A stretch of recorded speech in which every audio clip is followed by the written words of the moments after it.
in the 15 years history of doing business, a jump of that nature is very rare. But it is particularly rare when we talk about a country of the size of India. From the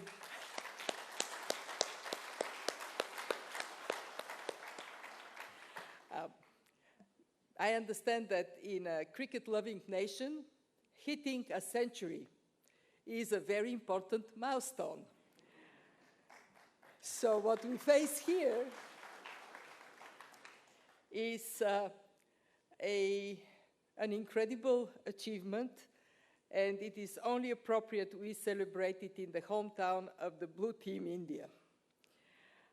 Today is also a very auspicious day because it is the birth anniversary of Guru Nanak, and I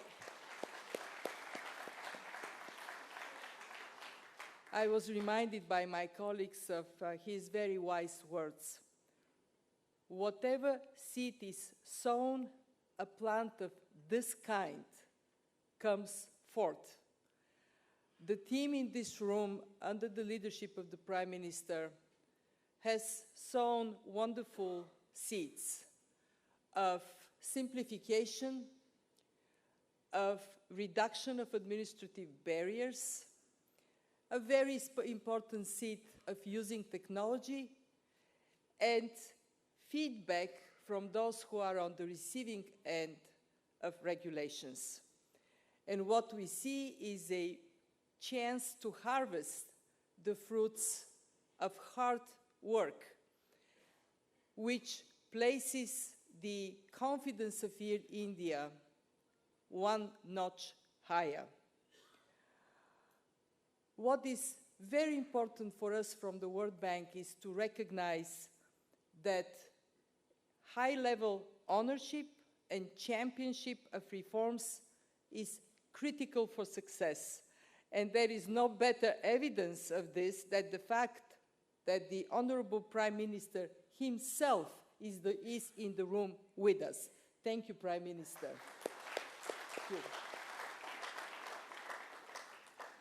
We have learned that in reforms, what pays off is persistence. But we also learned that persistence needs to be fed with success.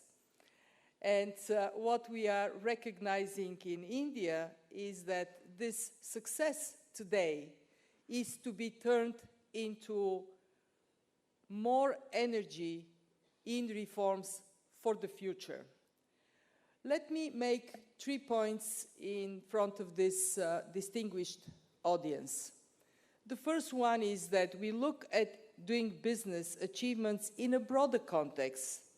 What we are seeing is a remarkable overall success story of India. Extraordinary achievements. In the last 3 decades, the per capita income has quadrupled, 4 times higher than it was.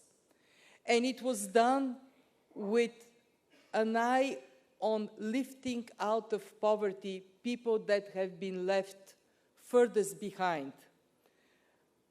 160 million just in recent years left this space of destitution that reduces not only well-being, but the ability of people to contribute to their economy. And we know that there is a very strong ambition that extreme poverty would be history in India. The target date that was set, 2026, I understand the Prime Minister intends to shorten to 2022. And given the track record so far, I have no doubt that would be possible. And I have no doubt that when India hits another century, the century of independence in 2047, most people in India would be part of the global middle class. India will be a high middle income country.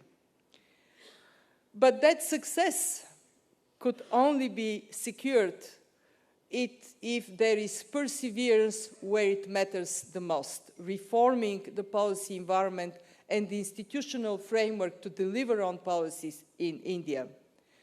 The GST reform creates an incredible opportunity for India to grow through a unified internal market. As an European, I witness how a unified internal market in Europe has contributed tremendously to the well-being of the European people. And I have no doubt the same would be happening here in India.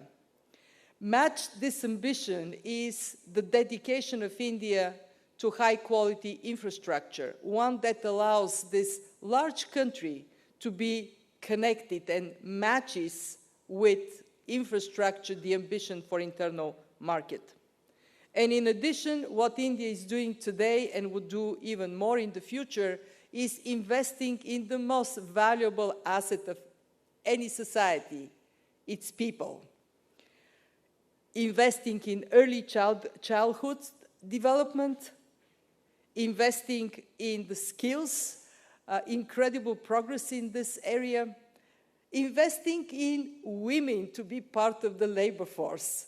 There is more space for that, and I know, Prime Minister, you intend to use it. And last but not least, investing in the health of nation, including through a very ambitious program in sanitation in rural areas. And that all is combined with a dedication to make sure that India's federalism works for India, that the strength of cooperative and competitive federalism is a foundation for more progress in the future. So let me move to my second point. Where does doing business fit in this big picture? Well, doing business is a very pragmatic and tangible way to demonstrate that progress is being made and that businesses and through businesses, the whole of Indian society is to benefit. We have an impact of reforms on foreign investors. Just in the last 3 years of your government, Prime Minister, we have seen almost doubling of foreign direct investment from 36 billion in 13-14 to 60 billion this last year. And that doing business underpins quite significantly. But more important than even foreign investment is what happens with domestic investments. What is the well-being of firms in India? We are confident that the ease of doing business is contributing to addressing a particular challenge in India, which is size of firms. In India, nearly 2/3 of private sector jobs are in firms with less than 6 workers, and in the most common size of a firm is a person of one. Well, if we want the economy to grow, more jobs to be created, we ought to see an increase of size of firms and their capacity to generate employment. And we believe doing business is contributing and will continue to contribute to that. And finally, we see doing business adding gasoline to this engine of competitiveness among states. I look at the audience. I understand there are representatives of practically all states of India, and I wish you all the best competing with each other. May the best state win. Let me finish with my third and last point, the road ahead. One thing I ought to share with you is that the higher you go, the tougher it is to move even higher. It is like climbing a mountain. You're closer to the top. It is hard. So it would be absolutely paramount to strengthen the commitment to reforms and to be clear that if we are to see an increase next time around, We have to be not only implementing good reforms, but making sure that the feedback mechanism from those that are beneficiaries of reforms sends the right signal. We have identified a couple of areas, construction permits, property registration, enforcing contracts, as areas where further progress is needed and it is possible. And I, on behalf of my colleagues from the World Bank, we have our country director here. Junaid, stand up for people to see you. If you need anything from us, this is the man to call. We actually also have our vice president of the region here with us. Our full, unwavering commitment to be with you. A friend in need is a friend indeed.